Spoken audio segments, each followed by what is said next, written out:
right, we're going to do some basic blocks.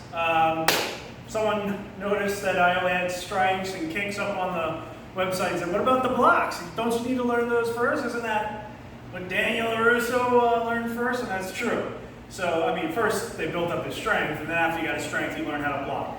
And a block should effectively be a counter strike. So don't think of it as just putting your arm up and letting them hit it as hard as you can. If you do that, it's going to hurt you more than it's going to hurt them. You actually have to swing and strike, a counter strike at their same force level ideally, and you will then feel it less. But there's just a couple basics to blocking that you should just understand. There's always a circle involved. So when Daniel was learning how to sand the floor, there was that circle going this way. When he was learning how to wax, on the car, it was going this way.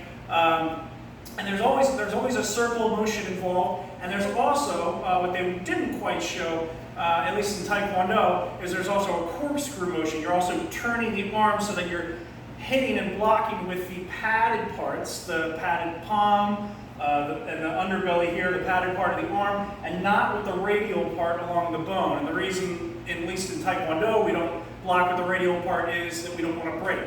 If you went up like this and tried to break, like, say, a baseball bat or someone coming down full force, they might actually shatter the bone. But if you rotate fully and they hit it like this with all this padding in between, there's a very good chance you might not break. If you hit it with the same amount of counter force, you would just end up with a very big bruise.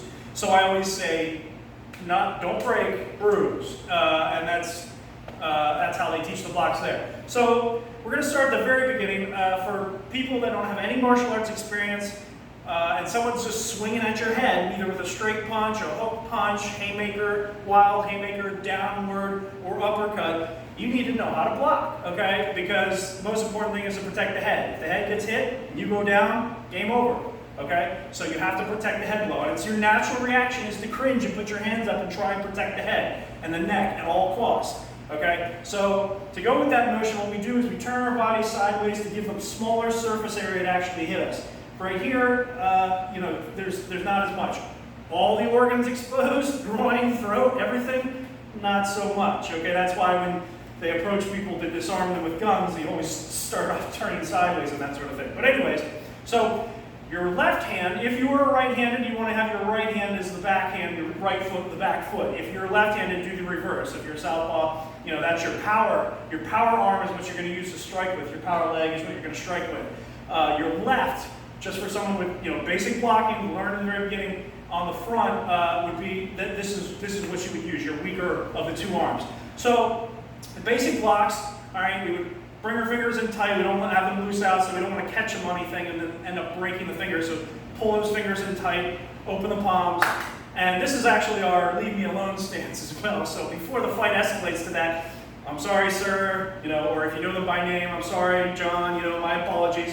Backing away slowly, not showing them a full target, trying to, de-escalate a situation. If that can't happen and an attack is imminent and they're already swinging at you, you're already where you need to be. You can quickly turn and be able to face them with those open palms and the fleshy part in order to start the block. So if they're swinging at your head, you would turn this way. And again, there's a circle that goes this way, and then there's a corkscrew, like I said, that goes out that way. So ideally, it's two things at once. And as you do that, why you do that is because as the blow is coming, it deflects the energy if you're pushing off of it and rotating at the same time. If you just go straight at it, it's more bam right on it. But the other way, it can slide off it. And there's mechanics to all that could be further explained elsewhere. But for the sake of time, just rotate, and you would. If your hands were in the lower position, you would rotate this circle and then again that out, and you would keep it tight. The reason you keep it tight is more surface area. If they're swinging at your midsection here, okay, if you keep it tight like this, you have all of this coverage. If I put my hand all the way out like this and I miss, he's going to end up hitting here or here. I only have this much surface coverage. So the more surface coverage I have, the tighter we keep things, the more likely we're not going to be hit. So that could be a quick turning and blocking either a hook punch or a haymaker punch to temple, jawline, all the way down, exposing almost to the ribs and the neck as well, protecting the most important things. Okay? If they're coming at you with an overhead blow, the circle again can come down. If it's a full circle, your hands go down. If not, you can just rotate it. And again, the rotation as it comes up, and then with the padded part in the end, you have to go above your head. If you only stop here, guess what? They're going to hit you in the head, so you have to go all the way up. So it comes up. If they're coming from the other direction with a back fist to the face, from here, we rotate but slightly out, just past our body, but still keeping as much surface area as possible. Because again, if you go all the way out, they might hit us, they might hit us. So just like this, just less is more in this instance. Just enough, just enough, just enough, just enough. And if they're swinging from below or coming up with a knee and that sort of thing, the circle this way is down. If it's a kick coming from the side, it comes all the way down to the side. If it's a punch coming up from the midsection, we just stop right there, just as high as it needs to go in order to block that or whatever. So down. It's very simple. This is your shield arm. This is your sword arm. Think of medieval days or whatever. That's all it is. Blocks are very simple. 1, 2, 3, 4. That can block against anything that's coming at you. And if it's a straight punch to the face, you got options. You can either go this way, up, down. More than likely not down. Usually the most common ones you're going to do is either up or one of the two side ones to block it quickly coming. But for the overhead one, that's a no-brainer. That's an up. For the back slap, that one. For the haymakers or the hook punches, that one. For the uppercut down, and that one. And that's all you need to know.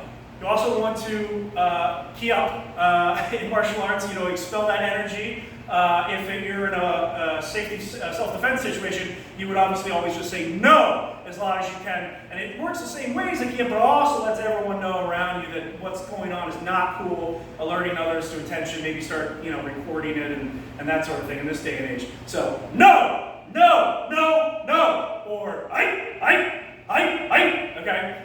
And that's as basic as it gets. And then from there, they've made their mistake, they threw their first blow, and if it's necessary for you to defend yourself, you'll go from there to the grab and a counter strike. There's many different counter strikes, but obviously emergency situations, you want to go for throat or eyes only in emergency situations. If it's just teaching them a lesson, go ahead and bust on that nose with a hammer fist to the nose, tearing confusion, and that fight, you can quickly get away. Okay, so that's basic blocks. You can throw the other arm in there too, okay? And when you get a little bit more advanced, you see this in a lot of Kung Fu and that sort of thing, that they'll be blocking with multiple arms because they're not sure if they're going to throw a kick or a punch at the same time. So you can add in one for the midsection here as well as covering the face section here if you want to, okay? Or it's just as well, watch how I'm rotating my hands out, okay? And if someone's just coming at you wildly, that's your first reaction, But, if you can actually swing, then you're counter-striking, which is better. Same thing with the up and down, okay? But I'm rotating to get the other side exposed. But, someone's, swinging, swinging the kick and the hammer fist at the same time. That works as well. So you can block, key up, okay, and you see the, in Taekwondo, they also have the spreading arm block, okay, where one is coming out for a kick on this side, and the other one's coming out with a punch on this side. And you have multiple attackers, you might learn these types of things later, but it's the same principle. So you started here, then all of a sudden, you just blocked someone swinging a haymaker over there and someone throwing a kick over there. Same thing on the other side. But again, you want to turn, you want to expose the fleshy part, you don't want to hit the radial part. That's going to hurt like the dickens. And you might get lucky, if they're not coming after you with a baseball bat, that radial part of the arm can hurt. And there are schools of martial arts that teach that way, but to be extra careful, and in the way we teach, it's with the underside of the arm. I'd rather have a bruise than a break. Okay, so that's basic blocking 101. And after the block, like I said, you'll grab, you'll come in with your counter strike. They made the mistake of going after you, and you end the fight hopefully as quickly as possible, because you don't want it to go to the ground. You don't want to get into all that. You just want to flight before fight, get away. That's what keeps us alive as a species. Find, help, cause commotion, attract attention to yourself, and get out. If it's a no wins or no way out situation, then you have to, fight till he's either unconscious, unable to fight anymore, rendered unable to fight anymore, or unfortunately dead. But that's if you've already been taken to a secondary location, you're in a locked room, he has the key, there's no way out, that kind of thing. Or someone's taking you at gunpoint off into the woods and made you dig your own grave. At that point, you might want to try some self-defense against a gun and that sort of thing or whatever. That makes sense. Other times you go for that gun and they pull the trigger, it's a hair trigger, and you end up dead yourself. So your better option is just say, oh my God, here, take my money. Money and things can be replaced, people can't. You throw that in one direction at them, then you run the other direction or whatever the route of escape is. So don't try and be a hero because you're more than likely just get shot.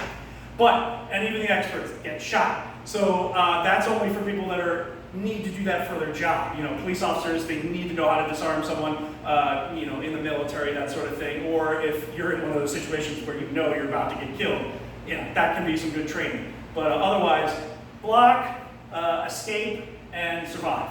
Okay?